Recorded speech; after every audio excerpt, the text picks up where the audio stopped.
Welcome, everybody. Welcome to my channel. Welcome to my podcast, Let's Talk About It. I'm your host, Tim G. Welcome to our first episode. Man, this one is called Michael, the Michael movie. I'm pretty sure, there's a lot of mixed views about this movie, that they cut out a lot of stuff and this wasn't here, and the Wiz wasn't in it. How did he get to Off the Wall? He have to go through Wiz to get to Off the Wall. I mean, there's a lot of questions that need to be discussed. But at the end of the day, it's pretty much going to be a great movie anyway. It's going to be a box office hit anyway. Probably up to 1 billion box office. So all I got to say is I'm a big fan of Michael Jackson. I've been a big fan since the 80s, since I was little. And all his records are really good. And I feel like in the movie that, a lot of people have mixed views about, that, he had to get to the Wiz to get to Off the Wall. He had to get with Quincy Jones. The making of the Wiz and whatever they were discussing between that had to get to Off the Wall. But let's talk about Off the Wall. Off the Wall to me is a great album.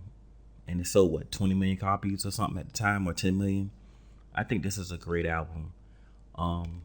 Don't Stop Till You Get Enough. Working Day and Night is my great. I think that's a good song. Rock With You.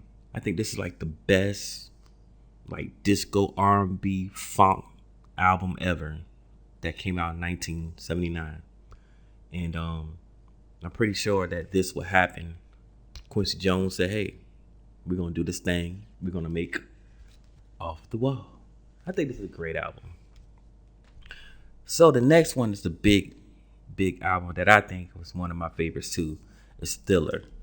Thriller, to me, is pretty much the most greatest album of all time that pretty much Quincy Jones and Michael put together.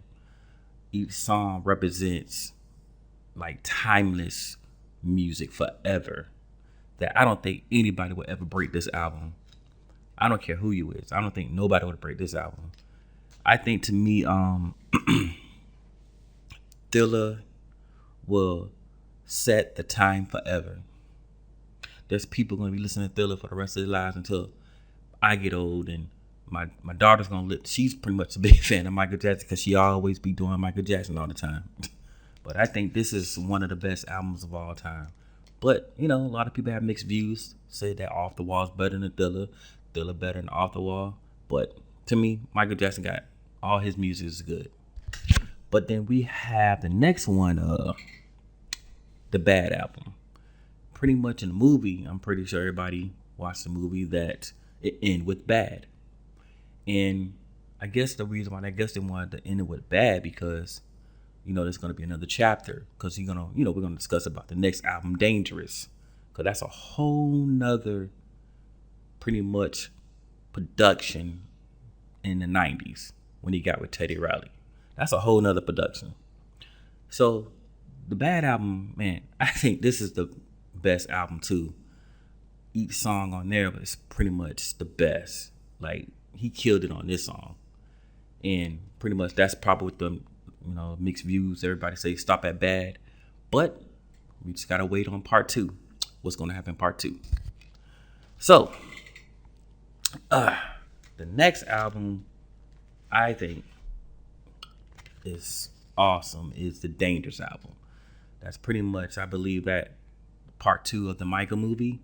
Gonna be interested what they're gonna talk about. It's gonna be interesting what they're gonna.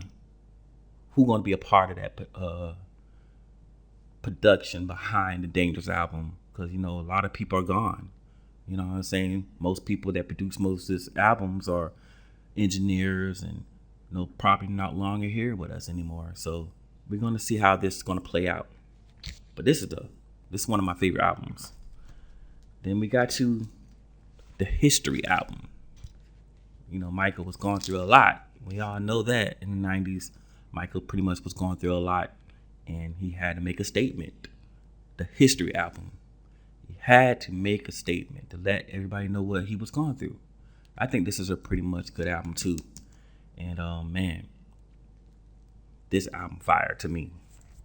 So this is his. I didn't get Blood on the Dance Floor yet, but I'm gonna get that album, Blood on the Dance Floor History Mix. I don't know if everybody know about that album, but I'm gonna get that next.